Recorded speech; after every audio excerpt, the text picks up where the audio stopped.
All right, let's imagine something for a second. Imagine a world without NATO. Mm, Kind of hard to picture, right? yeah, I'd agree with that. Especially for people like us, folks who grew up during the Cold War. Right, exactly. Always that tension, Well, right? absolutely. The threat of conflict just sort of hanging over everything. You never knew. You never knew. But here's the thing. Before 1949, Hmm. that was the reality. Yeah. No NATO, no transatlantic alliance, no collective defense, nothing. It's wild to think about, really. And that is precisely what we are diving into today. Oh, this is going to be good. NATO. Its purpose, its history, how it's evolved. The whole 9 yards. The whole 9 yards, for sure. Over 75 years, this alliance has been, a cornerstone of global security. You can't really argue with that. I mean, it's been a major force for, well, stability, for over 7 decades. And to help us break it all down, we've got, an expert. Oh, stop it. An expert who's dedicated years Yeah. to understanding, the world of international relations, security alliances, all that. Well, I'll try. So let's set the stage. 1949, World War II. Yeah. Over. But the world's still recovering. What was it about this moment that made NATO so crucial? It was a crossroads, really. It was. On the one hand, everyone's breathing a sigh of relief. Right. The war's over, finally.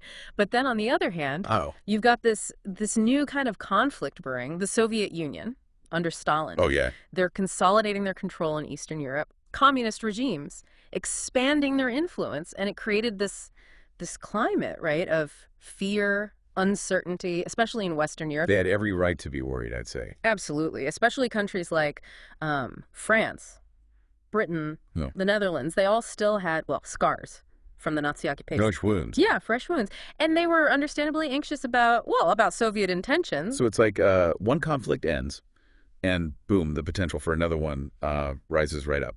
It's like the shadow of war, it lingered. Right in the middle of it all, you've got Churchill, this iconic figure, Yeah. sounding the alarm. Right. Churchill, he really got it. I mean, he was one of the first Western leaders to really grasp the scale of the Soviet threat. I mean, this is the guy who coined the phrase Iron Curtain, right? Exactly. Iron Curtain. It perfectly captured the division, the ideological barrier descending across Europe, splitting east from west. Talk about a chilling image. It was. And Churchill, he knew the West needed to stand together, a united front.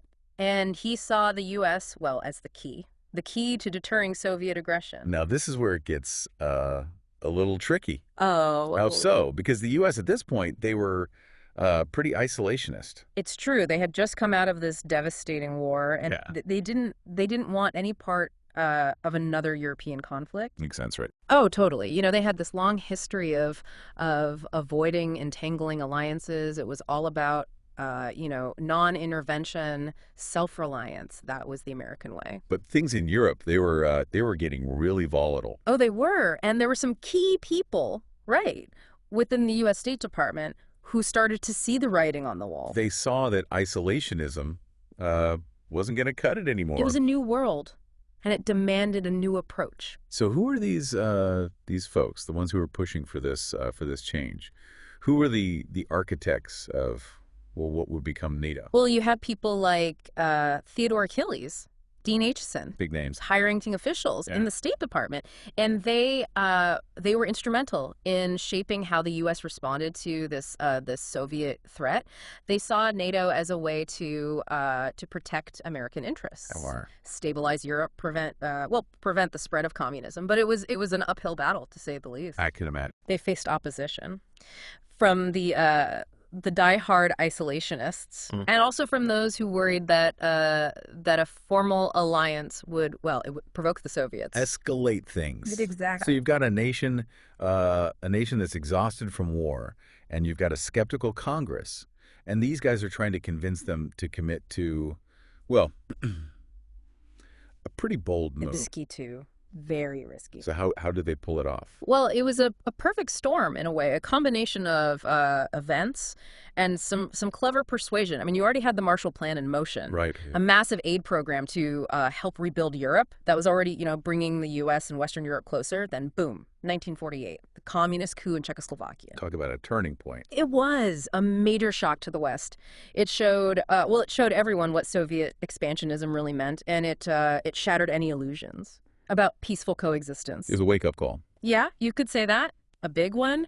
It gave, it gave ammunition to the people who were pushing for this transatlantic alliance. It shifted public opinion in the U.S. Suddenly, everyone was on the same page. Pretty much, they felt the urgency, the shared purpose. And just a year later, 1849. NATO is born. It's incredible, isn't it? How quickly it all came together. It really is. This brand new alliance, all bound by this commitment to mutual defense, it quickly became, essential to the Western world's security, and at the heart of it all, Article 5. Article 5, the collective defense clause, the heart and soul of NATO. You could say that. It basically says an attack on one is an attack on all. Right, that's the gist of it, yeah. That's a pretty powerful message. It was meant to be. It was a clear signal to the Soviet Union. Any aggression against any NATO member would be met with a unified response. But it didn't automatically mean war, right? Correct. Article 5, it's a bit more nuanced than that. So not just a blank check for war. No. It's more about, it's about commitment, but it's flexible in terms of how it's applied. I see. So there's some wiggle room in how it's interpreted. The wording is very deliberate. It commits members to take action, whatever action they deem necessary, including the use of armed force to restore and maintain the security. Okay, so that could be diplomatic pressure, Right. or military intervention. Depending on the situation. Right, depending on the situation. Yeah. But still, even with that flexibility, it must have been reassuring for those European nations. Oh, absolutely. Think about it. Countries like France, Belgium, the Netherlands, they'd just been through hell with the Nazi occupation. And suddenly they had this guarantee that they weren't alone, that they had the backing of, the most powerful military in the world. The U.S. Yeah, the U.S. Okay, so the West forms this powerful alliance, this united front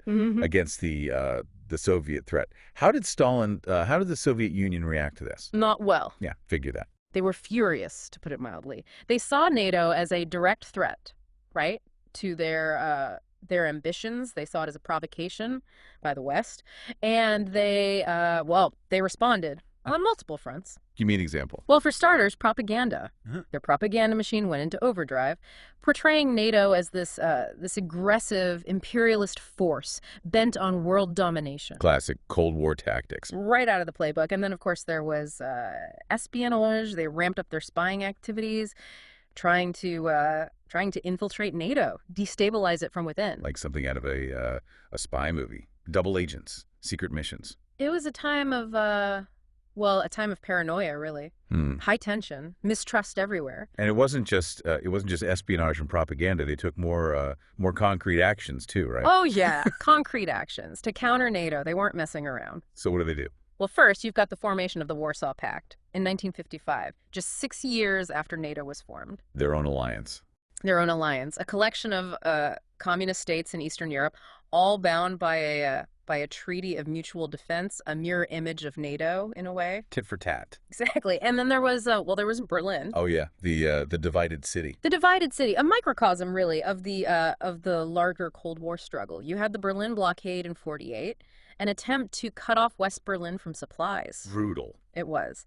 And then of course in 1961, the Berlin Wall goes up. That wall, such a powerful symbol. It really was a physical manifestation of the Soviet Union's, their determination to control their sphere of influence, to prevent any Western ideas from getting in. It's hard to believe that something like that existed for almost 30 years. A wall dividing a city, a continent, the world. It is a constant reminder of what was at stake. It wasn't just about territory, or resources. It was about, ideology, about ways of life.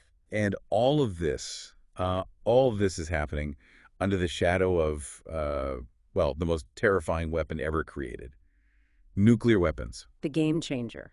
How did the emergence of this new force, how did it shape NATO's strategy Yeah. and the dynamics of the Cold War? It changed everything. I mean, nuclear weapons, they fundamentally altered, well, the nature of warfare, the calculations on both sides is a whole new ballgame. At first, the U.S. had the monopoly, right? Right. They had that advantage for a while. But then in 1949, the Soviets tested their own atomic bomb, And boom, nuclear parity. whole new level of anxiety. Understatement of the century. Both sides with the power to, well, to destroy the world. How did that impact NATO's thinking?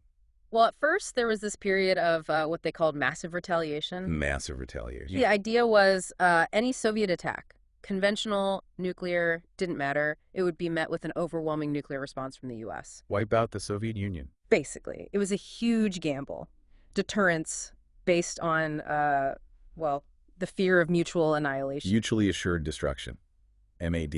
I remember learning about that. Oh, yeah. It's terrifying to think about. Oh, it was terrifying. The idea that any conflict, any little spark could escalate into, well, into a nuclear holocaust. It must have been just incredibly unsettling for everyone. Oh, it was. But here's the strange thing. The threat of nuclear war, it was terrifying, yes, but it also imposed a certain degree of restraint. Because nobody wanted to push that button. Exactly. The stakes were too high, the potential consequences too catastrophic. Neither side wanted to risk that. A balance of terror. That's what they called it. The world held hostage by the fear of, well, the unthinkable. But that wasn't the only way nuclear weapons shaped the Cold War, right? Not even close. It was a constant evolution. I mean, as the Soviet Union's arsenal grew, as they developed more sophisticated delivery systems, NATO had to adapt. You had to keep up. Had no choice. So how did they do that? Did they move away from that massive retaliation idea? They did. As the risk of a full-blown nuclear exchange became more apparent, NATO started exploring other options. So what did they come up with? Well, they moved towards a more flexible approach. It was called a flexible response. Flexible response. Basically, it meant having a wider range of options. You know, everything from conventional forces to tactical nuclear weapons. So they were trying to deter aggression at different levels. Exactly. Meet any threat with an appropriate response. Smart.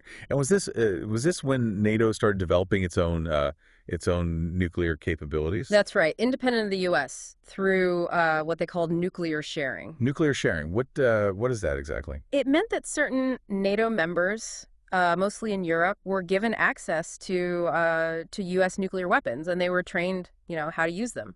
So instead of just relying on the U.S., other NATO members were now part of the nuclear equation. It was a way to bolster NATO's deterrent, show a united front. But it also raised a lot of questions. I thought it did. About control, accountability. Who had the authority to use these weapons? What were the safeguards in place? Big questions. Huge questions, and these were questions that NATO grappled with throughout the Cold War. It's amazing, really, to think about all the strategies, the calculations. Yeah. That went into into the Cold War. High stakes chess match. It really was. Yeah. And the fact that that nuclear weapons were in the mix, it just makes it that much more intense. The stakes were incredibly high. So we've been focusing on the early days of NATO, the formation, the response to the Soviet threat. But how did it change? Yeah. As the Cold War went on? It had to adapt constantly. Did other conflicts, like the Korean War, influence its structure, its strategy? The Korean War, it was a defining moment for NATO, even though NATO forces weren't directly involved in the fighting. So how did it have an impact? Well, it showed everyone that communist expansionism was a global threat, that the Soviet Union and their allies, they were willing to use force to get what they wanted. So even though NATO wasn't directly fighting in Korea, it was still a wake-up call. It was. It showed them that they needed a strong, united defense. And it led to some major changes in NATO, right? It did. NATO had to up its game, Yeah. especially the U.S. They dramatically increased their military spending, deployed more troops to Europe, started developing new weapon systems. Rapid militarization. You could say that. It was all about deterring further Soviet aggression. So the Korean War, It happened on the other side of the world, but it really solidified NATO's role as a military alliance, not just a political one. That's a great point. It really does show how interconnected global security was during the Cold War. What happened in one place, it had consequences everywhere. And NATO was often right in the middle of it. Always reacting, always And adapting. that's the nature of the beast. Okay, so we've gone from the immediate post-war anxieties to the formation of NATO, the nuclear threat, the impact of Korea. The early years they were intense, To say the least. to say the least. And that brings us to another important question. How did it handle conflicts outside of Europe, like Vietnam? Vietnam was a whole different animal. It was a colonial conflict, really, that the U.S. got pulled into. And within NATO, well, there was a lot of debate about how involved the alliance should be. Not everyone was on board, huh? Not at all. Some members, like France, they were strongly opposed. Really? They saw it as, a misguided intervention. They argued that it had nothing to do with NATO's core mission. So there were, right from the start, there were divisions within NATO about whether the U.S. should even be involved in Vietnam. Yes, very much so. There were some members, like the UK, who offered, limited support, mostly logistical stuff. But no boots on the ground. Not really. So Vietnam, it exposed some of the cracks in NATO's unity. It did. It showed how different the perspectives were, the priorities of the member states. It's like NATO was trying to hold back the Soviet Union in Europe, but at the same time, it was being pulled apart by these other conflicts. It was a tough balancing act, and it wasn't always pretty. So even as NATO was becoming this bulwark against the Soviets, it was also having to deal with with the changing world. Yeah. And the challenges of keeping everyone on the same page. Exactly. It was a constant test, a constant need to adapt. And that brings us to today, to the events that have put NATO back in the spotlight. Front page news. Front page news for sure. The annexation of Crimea in 2014, and then the full-scale invasion of Ukraine in 2022. Yeah. How have these events? How have they changed NATO, its focus, its priorities, and what do they tell us about NATO's relevance in the 21st century?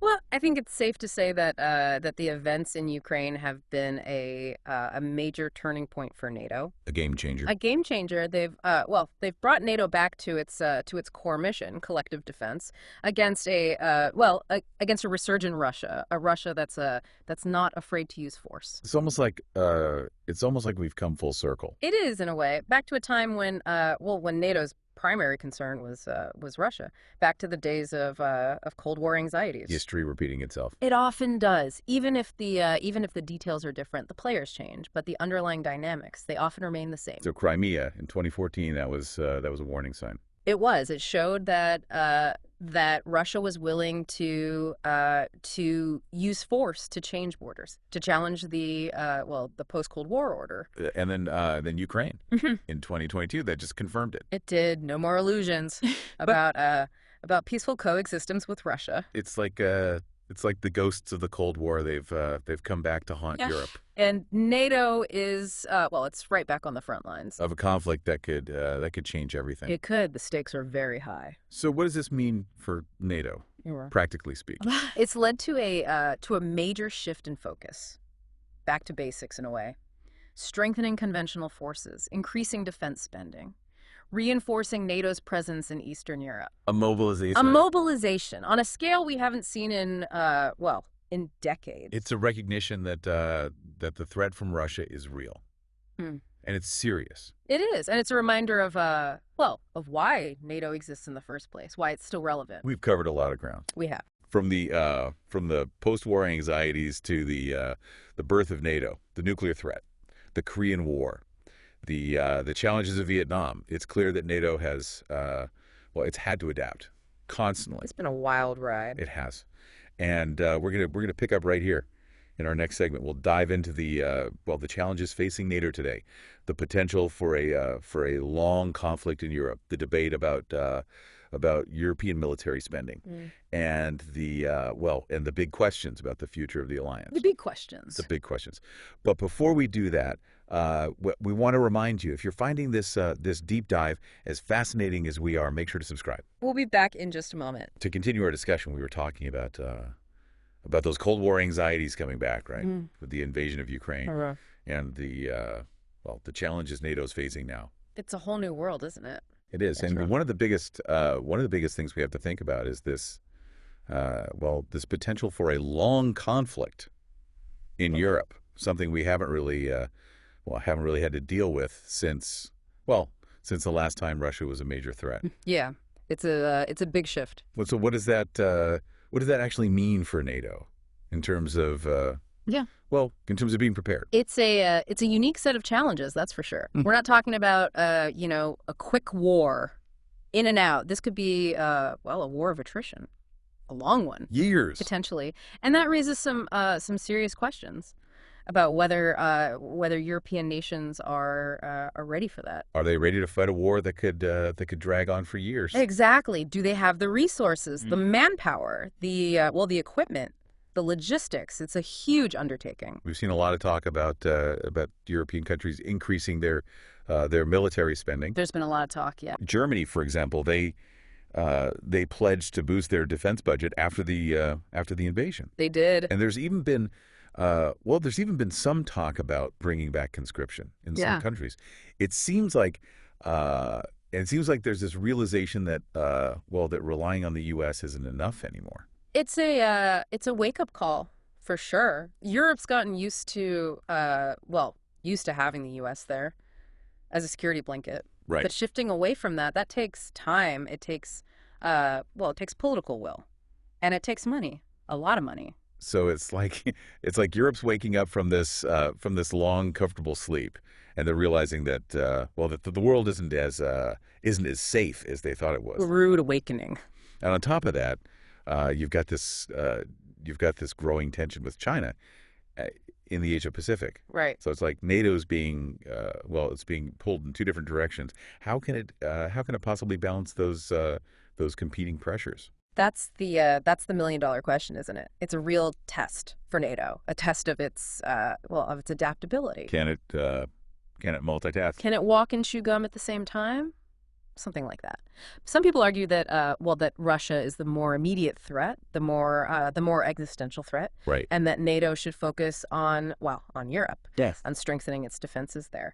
Others say that that ignoring China is a mistake, that NATO needs to think globally. So it's a choice between focusing on the devil you know, Russia and the devil you don't, China, and both options have risks. I guess it comes down to what kind of alliance NATO wants to be in the 21st century. Does it stick to its traditional role, regional defense, focused on Europe, or does it become something bigger? A global security organization. Yeah, global security organization. Yeah. It's a big debate, and there are valid arguments on both sides.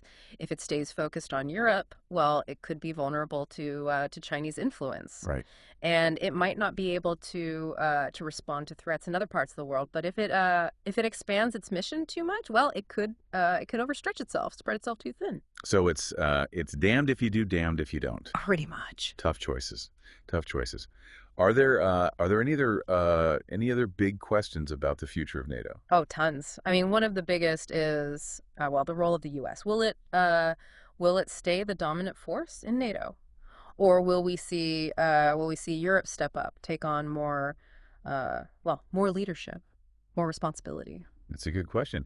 We've even seen some U.S. presidents express skepticism about NATO. About how much the U.S. should be involved. It's true. And there's a growing feeling in both the U.S. and Europe that the U.S. has been carrying too much of the weight for too long. But isn't that a little dangerous? I mean, Europe still depends on the U.S. for a lot, especially when it comes to things like air power, intelligence gathering.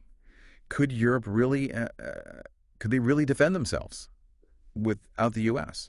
That's the billion-dollar question. It's a debate that's been going on for a long time, and it's only gotten more more heated since Ukraine. Right. Some people say, well, they say that Europe needs to be more independent, that it needs to it needs to build up its own military, but others argue that that the U.S. brings more than just more than just weapons. It brings global reach, Yeah. technological superiority, a network of alliances that Europe just doesn't have. So it's a catch-22. Europe wants more autonomy, Hmm. but it's not clear if if they'd be the price for it. And the U.S., well, they're still committed to NATO, but they might be less willing to shoulder the burden in the future, It's a complicated relationship. to say the least. And to make things even more, more complicated, you've got the potential for changes within NATO itself. Yeah. Will new members join? Oh yeah, it's a big one. Countries like Ukraine and Georgia, they'd love to join, but that would really upset Russia. Adding new members now, that would be a bold move. It would. It could be seen as as NATO encroaching on Russia's sphere of influence, and that could make things a lot worse. And then there's the question of restructuring. Could we see a more regionalized approach within NATO, Mm. with different groups of countries taking responsibility for for different areas? It's an idea that's been floated, yeah, a kind of NATO within NATO concept. Interesting. It could make NATO more flexible, more responsive, but it would also require a lot of coordination, a lot of trust. And we can't forget about the nuclear issue. The big one. How does NATO's nuclear strategy fit into all of this? It's a central question. I mean, NATO is still it's still a nuclear alliance with the U.S. providing the ultimate deterrent. But how does that deterrent work against a resurgent Russia? Yeah. Especially with all the nuclear saber rattling we've been hearing from Putin. It's a scary thought. It is. And there's no easy answer. Some people say that, that NATO needs to strengthen its nuclear posture to make it clear to Russia that, that any use of nuclear weapons would be met with overwhelming force. But others say that, that focusing on nuclear weapons could actually make things more dangerous, that it could increase the risk of a catastrophic conflict. So which is it, more nukes or less? That's the debate. And it's a debate with very high stakes. So we've got the U.S. and Europe figuring out their relationship, the possibility of NATO expanding, and Right. restructuring, the nuclear question, and the fundamental question of how to stay united, how to stay strong, in a world that's changing so fast. There's a lot to juggle. It is. It seems like the future of NATO is pretty uncertain. It's in flux. There's no doubt about that. The challenges are, they're huge. And the stakes are, they're as high as they've ever been. One thing is clear, right? What's that? NATO's ability to adapt, to evolve, to find new ways to deal with the threats of the 21st century. It's crucial, It is. not just for NATO, Yeah. but for the whole world. A peace for Yeah. security, for the future. And that brings us to our final segment, where we'll explore some potential scenarios for NATO's future and what it all means for global security. Okay, so lots of big, complicated questions about the future of NATO. Yeah, we've definitely uncovered a few. But let's try to make some sense of it all.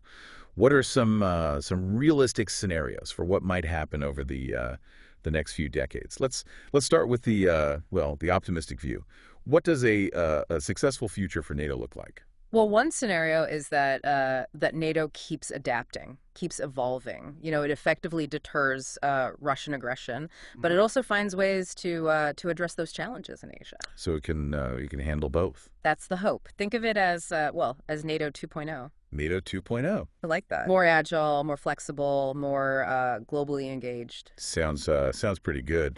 But what would it actually take to get there, to NATO 2.0? It would take a lot. I mean, Yeah. first of all, you'd need the U.S. to stay committed, willing to share the burden, to provide leadership, but without dominating the alliance. Right. So a more balanced partnership. Exactly. And you'd also need the European nations to well, to step up, to invest more in their own defense, to take on more responsibility for, for regional security. And they'd have to, well, they'd have to work together. Oh, absolutely. That's probably the most important part. Unity of purpose. Recognizing that the threats of the 21st century, well, they demand a collective response. So a more balanced transatlantic partnership, Europe taking on a bigger role, everyone on the same page about the threats they're facing. It sounds, well, it sounds great, but is it realistic? It's definitely tall order. It would require strong leadership from both within NATO and from the individual member states. No more bickering amongst themselves.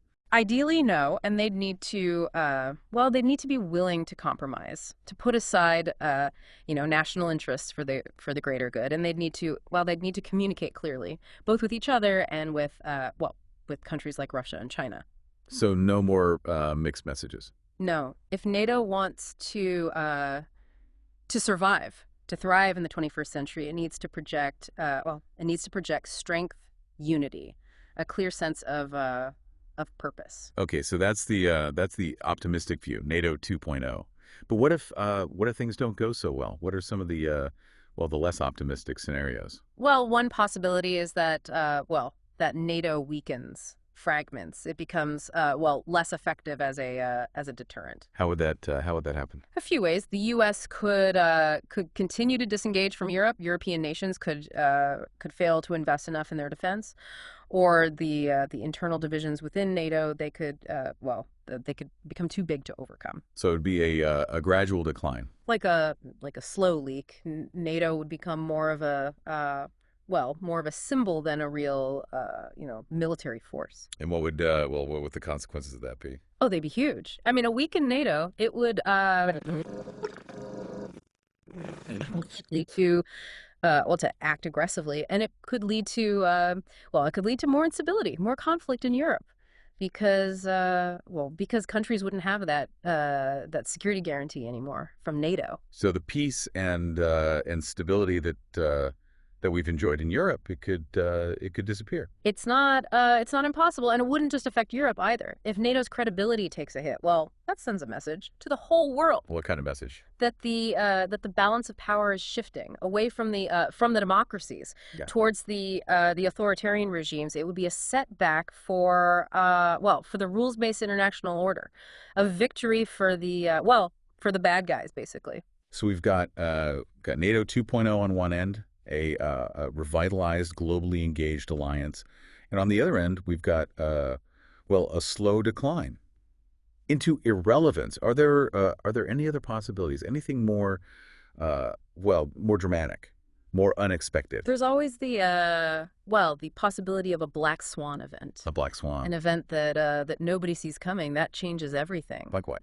It could be anything, really. A major cyber attack that cripples infrastructure, a sudden collapse of the Russian government, something that throws everything into chaos. That's a scary thought. It is, and it's a reminder that that we need strong institutions, adaptable institutions like NATO, institutions that can respond to crises, that can deal with uncertainty, that can provide some stability in a world that's full of surprises. So much of what we've talked about today is it's big picture stuff, geopolitics, military strategy, the balance of power. Yeah. But I want to bring it back down to earth for a second.